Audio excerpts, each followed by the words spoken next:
ಎಲ್ಲರಿಗೂ ನನ್ನ ಯೂಟ್ಯೂಬ್ ಚಾನಲ್ಗೆ ಸ್ವಾಗತ. ಇನ್ನೂ ಯಾರು ನಮ್ಮ ಚಾನಲ್ಗೆ ಸಬ್ಸ್ಕ್ರೈಬ್ ಆಗಿಲ್ಲ, ಕೂಡಲೇ ಸಬ್ಸ್ಕ್ರೈಬ್ ಆಗಿ ಮತ್ತು ಜೀವಕ್ರಿಯೆಗಳು ಎಂಬ ಪಾಠಕ್ಕೆ ಸಂಬಂಧಪಟ್ಟಂತಹ ಎಲ್ಲ ಪಾಠಗಳ ವಿಡಿಯೋಗಳನ್ನು ಸಂಪೂರ್ಣವಾಗಿ ನೋಡಿ ಮತ್ತು ನಿಮ್ಮ ಸ್ನೇಹಿತರೊಂದಿಗೆ ಈ ಎಲ್ಲ ವಿಡಿಯೋಗಳನ್ನು ಶೇರ್ ಮಾಡಿ. ಇಂದಿನ ತರಗತಿಯಲ್ಲಿ ನಾವು ನೆಫ್ರಾನ್ ಬಗ್ಗೆ ಅಧ್ಯಯನ ಮಾಡೋಣ. ಹಾಗಿದ್ರೆ ನೆಫ್ರಾನ್ಗಳು ಎಲ್ಲಿ ಕಂಡು ಬರ್ತಾವೆ ಅಂತ ಹೇಳಿದ್ದೆ ನಾನು. ನೆಫ್ರಾನ್ಗಳು ನಮ್ಮ ಮೂತ್ರಪಿಂಡಗಳಲ್ಲಿ ಹೆಚ್ಚಿನ ಸಂಖ್ಯೆಯಲ್ಲಿ ಅಂದರೆ ಅಸಂಖ್ಯಾತ ಸಂಖ್ಯೆಯಲ್ಲಿ ಕಂಡು ಬರ್ತಾವೆ. ಇವು ಏನು ಮಾಡ್ತಾವಪ್ಪ ಅಂತಂದ್ರೆ ನಮ್ಮ ದೇಹದಲ್ಲಿರುವಂತಹ ನೈಟ್ರೋಜನ್ ಯುಕ್ತ ತ್ಯಾಜ್ಯವನ್ನು ಏನು ಮಾಡ್ತಾವೆ ಹೊರಗಡೆ ಹಾಕುವಲ್ಲಿ ಸಹಾಯಕವಾಗಿದ್ದಾವೆ ಅಂತ ಹೇಳಿದ್ವಿ. ಅದೇ ರೀತಿಯಾಗಿ ಹಾಗಿದ್ರೆ ನೆಫ್ರಾನ್ನ ಭಾಗಗಳು ಯಾವಪ್ಪ ಅಂತಂದರೆ ಬೌಮೆನ್ನ ಕೋಶ, ಗ್ಲೊಮೆರುಲಸ್, ನೆಫ್ರಾನ್ ಕೊಳವೆ ಆಕಾರದ ಭಾಗ, ಸಂಗ್ರಾಹಕ ನಾಳ, ಲೋಮನಾಳಗಳು, ರಿನಲ್ ಅಭಿಧಮನಿ ಕವಲು, ರಿನಲ್ ಅಪಧಮನಿಯ ಕವಲು ಅಂಥೇಳಿ ಹೇಳ್ತೀವಿ. ಹಾಗಿದ್ರೆ ಇವೆಲ್ಲ ಭಾಗಗಳು ಯಾವ್ಯಾವ ಒಂದು ಕಾರ್ಯವನ್ನು ನಿರ್ವಹಣೆ ಮಾಡ್ತಾವಂತಂದರೆ ನಾವಿಲ್ಲಿ ಅಧ್ಯಯನ ಮಾಡೋಣ. ಪ್ರಾರಂಭಿಕ ಹಂತದ ಸೋಸುವಿಕೆಯಲ್ಲಿ ಶೋಧಿಸಲ್ಪಟ್ಟ ಗ್ಲೂಕೋಸ್, ಅಮೈನೋ ಆಮ್ಲ, ಲವಣಗಳು ಮತ್ತು ಹೆಚ್ಚಿನ ಪ್ರಮಾಣದ ನೀರಿನಂಥ ಆಯ್ದ ಕೆಲವು ವಸ್ತುಗಳು ಮೂತ್ರವು ನಾಳದಲ್ಲಿ ಮುಂದೆ ಹರಿದಂತೆ ಪುನಃ ಹೀರಲ್ಪಡುತ್ತದೆ. ಹೌದಾ?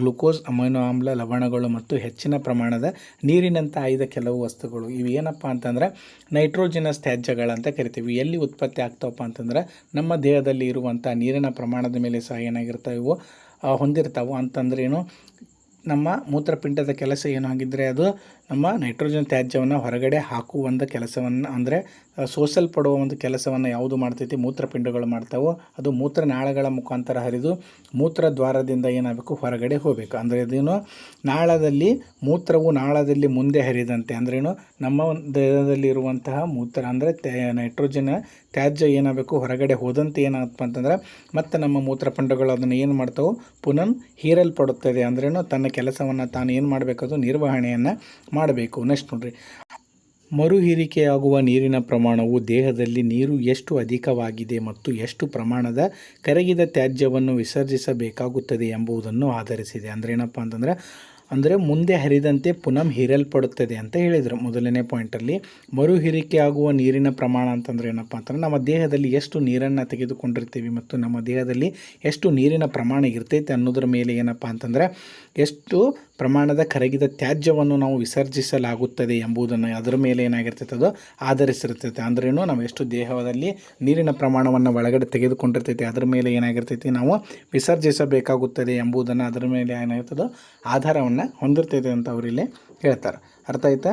ನೆಕ್ಸ್ಟ್ ನೋಡ್ರಿ, ಪ್ರತಿಯೊಂದು ಮೂತ್ರಪಿಂಡದಲ್ಲಿ ಉತ್ಪತ್ತಿಯಾದ ಮೂತ್ರವು ಅಂತಿಮವಾಗಿ ಮೂತ್ರಪಿಂಡಗಳನ್ನು ಮೂತ್ರಕೋಶಕ್ಕೆ ಸಂಪರ್ಕಿಸುವ ಮೂತ್ರನಾಳ ಎಂಬ ಉದ್ದನೆಯ ನಾಳವನ್ನು ಪ್ರವೇಶಿಸುತ್ತದೆ. ಏನಪ್ಪ ಅಂತಂದ್ರೆ ಪ್ರತಿಯೊಂದು ಮೂತ್ರಪಿಂಡದಲ್ಲಿ ಏನಾಗ್ತದೆ, ಉತ್ಪತ್ತಿಯಾಗುವ ಮೂತ್ರವು ಅಂತಿಮವಾಗಿ ಎಲ್ಲಿಗೆ ತಲುಪಬೇಕು, ಮೂತ್ರಪಿಂಡಗಳನ್ನು ಮೂತ್ರಕೋಶಕ್ಕೆ ಸಂಪರ್ಕಿಸುವ ಅಂದ್ರೇನು, ಮೂತ್ರಪಿಂಡಗಳಿಂದ ಮೂತ್ರಕೋಶಕ್ಕೆ ಸಂಪರ್ಕಿಸುವ ಮೂತ್ರನಾಳಗಳೆಂಬ ಉದ್ದನೆಯ ನಾಳಗಳನ್ನು ಪ್ರವೇಶಿಸುತ್ತದೆ. ಎಲ್ಲಿಗೆ ಪ್ರವೇಶಿಸಬೇಕಂಗಿದ್ರದ್ದು ಮೂತ್ರಪಿಂಡಗಳಿಂದ ಮೂತ್ರಕೋಶಗಳ ಸಹಾಯದಿಂದ ಸಂಪರ್ಕಿಸುವ ಮೂತ್ರನಾಳಗಳ ಮುಖಾಂತರ ಏನಾಗಬೇಕು, ಅದು ಉದ್ದನೆಯ ನಾಳವನ್ನು ಪ್ರವೇಶಿಸಬೇಕು. ನೆಕ್ಸ್ಟ್ ನೋಡ್ರಿ, ಮೂತ್ರಕೋಶವು ಸ್ನಾಯುವಿನಿಂದಾದ ಅಂಗವಾಗಿರುವುದರಿಂದ ನರವ್ಯೂಹದ ನಿಯಂತ್ರಣಕ್ಕೆ ಒಳಪಟ್ಟಿದೆ. ಇದರ ಪರಿಣಾಮವಾಗಿ ನಾವು ಮೂತ್ರ ವಿಸರ್ಜಿಸಬೇಕೆಂಬ ಪ್ರಚೋದನೆಯನ್ನು ಸಾಮಾನ್ಯವಾಗಿ ನಿಯಂತ್ರಿಸಬಹುದಾಗಿದೆ ಅಂತ ಇವರಲ್ಲಿ ಹೇಳ್ತಾರೆ. ಹಾಗಿದ್ರೆ ಈಗ ನೆಕ್ಸ್ಟ್ ನೆಫ್ರಾನ್ನ ಒಂದು ಚಿತ್ರದಲ್ಲಿ ಅದು ಯಾವ್ಯಾವ ಕಾರ್ಯವನ್ನು ನಿರ್ವಹಣೆ ಮಾಡ್ತಾವೆ ಪ್ರತಿಯೊಂದು ಭಾಗಗಳು ಅನ್ನೋದನ್ನು ಈಗ ನೋಡೋಣ.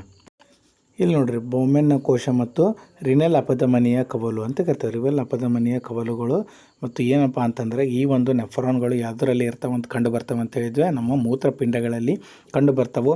ಇಲ್ಲಿ ಏನಪ್ಪ ಅಂತಂದರೆ ನೈಟ್ರೋಜನ್ ಯುಕ್ತ ತ್ಯಾಜ್ಯ ಏನಾಗಬೇಕು, ಇಲ್ಲಿ ಹರಿದು ಎಲ್ಲಿ ಹೋಗಬೇಕು, ಎಲ್ಲಿಗೆ ನಾಳಗಳ ಮುಖಾಂತರ ಹರಿದು ಮೂತ್ರದ್ವಾರದಿಂದ ಹೊರಗಡೆ ಹಾಕುವಂಥ ಅವಶ್ಯಕತೆ ಐತಿ. ಇಲ್ಲಿ ನೋಡ್ರಿ, ಇನ್ನು ನೆಫ್ರಾನ್ ಕೊಳವೆ ಆಕಾರದ ಭಾಗ, ಅಲ್ಲಿ ಏನು ನಮ್ಮ ಒಂದು ನಾವು ಏನು ಹೇಳ್ತಾರೋ ರಿನಲ್ ಅಪಧಮನಿಯ ಕವಲು ಅಂತ ಹೇಳ್ತಾವೆ. ಇಲ್ಲಿ ನಾವು ಎದಕ್ಕೆ ಅಂಟ್ಕೊಂಡಿರ್ತಾವಪ್ಪ ಅಂತಂದ್ರೆ ನಮ್ಮ ದೇಹದಿಂದ ಹರಿದು ಬರುವಂಥ ನೈಟ್ರೋಜನ್ ತ್ಯಾಜ್ಯಗಳು ಒಳಗಡೆಯನ್ನು ಹರಿವು ಹೋಗಬೇಕು. ಎಲ್ಲಿಗೆ, ನಮ್ಮ ಮೂತ್ರಪಿಂಡದೊಳಗಡೆ. ಅಲ್ಲಿಂದ ಹರಿದು ಏನಪ್ಪ ಅಂತಂದರೆ ಈ ನೆಫ್ರಾನ್ನ ಕೊಳವೆ ಆಕಾರದ ಭಾಗ, ಈ ಒಂದು ಕೊಳವೆ ಆಕಾರದ ಭಾಗದ ಒಳಗಡೆ ಏನಾಗುತ್ತಪ್ಪ ಅಂತಂದ್ರೆ ನೈಟ್ರೋಜನಸ್ ತ್ಯಾಜ್ಯ ಅಂದರೆ ಏನಾಗ್ತದೆ, ರಕ್ತದಲ್ಲಿರುವಂತಹ ನೈಟ್ರೋಜನಸ್ ತ್ಯಾಜ್ಯಗಳು ಏನಾಗಬೇಕು, ಸೋಸಲ್ಪಡುತ್ತದೆ. ಸೋಸಲ್ಪಟ್ಟು ಏನು ಮಾಡುತ್ತಪ್ಪ ಅಂತಂದ್ರೆ ಈ ಒಂದು ಲೋಮನಾಳಗಳ ಸಹಾಯದಿಂದ ಒಳಗಡೆ ಹರಿದು ಸಂಪೂರ್ಣವಾಗಿ ಅದು ಸೋಸಲ್ಪಟ್ಟು ಎಲ್ಲಿಗೆ ಹೋಗಬೇಕಪ್ಪ ಅಂತಂದ್ರೆ ಸಂಗ್ರಾಹಕ ನಾಳ. ಸಂಗ್ರಾಹಕ ಅಂತಂದರೆ ಸಂಗ್ರಹಣೆಯನ್ನು ಮಾಡಿ ಇಟ್ಟುಕೊಳ್ಳೋದು. ಏನನ್ನು ನೈಟ್ರೋಜನ್ ಯುಕ್ತ ತ್ಯಾಜ್ಯವನ್ನು ಏನು ಮಾಡ್ಕೋಬೇಕು, ಸಂಗ್ರಹ ಮಾಡಿ ಇಟ್ಟುಕೊಂಡು ಎಲ್ಲಿಗೆ ಕಳಿಸ್ಬೇಕಂಗಿದ್ರೆ ಅದನ್ನು ಮೂತ್ರನಾಳಗಳ ಸಹಾಯದಿಂದ ಎಲ್ಲಿಗೆ ಕಳಿಸ್ಬೇಕು, ಮೂತ್ರದ್ವಾರಕ್ಕೆ ಕಳಿಸಿ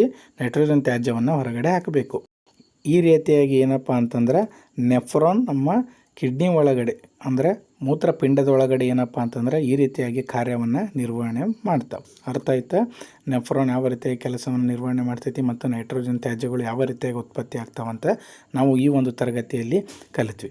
ಇನ್ನೂ ಯಾರು ನಮ್ಮ ಚಾನಲ್ಗೆ ಸಬ್ಸ್ಕ್ರೈಬ್ ಆಗಿಲ್ಲ, ಕೂಡಲೇ ಸಬ್ಸ್ಕ್ರೈಬ್ ಆಗಿ ಮತ್ತು ನಿಮ್ಮ ಸ್ನೇಹಿತರೊಂದಿಗೆ ಎಲ್ಲ ವಿಡಿಯೋಗಳನ್ನು ಕಂಪ್ಲೀಟಾಗಿ ಶೇರ್ ಮಾಡಿ ಮತ್ತು ನೀವು ಸಹ ಎಲ್ಲ ಈ ಒಂದು ಪಾಠಕ್ಕೆ ಸಂಬಂಧಪಟ್ಟಂಥ ವಿಡಿಯೋಗಳನ್ನು ನೋಡಿ ಅಂತ ಹೇಳ್ತಾ ಈ ವಿಡಿಯೋವನ್ನು ಕಂಪ್ಲೀಟಾಗಿ ನೋಡಿದ್ದಕ್ಕೆ ಎಲ್ಲರಿಗೂ ಸಹ ಧನ್ಯವಾದಗಳು.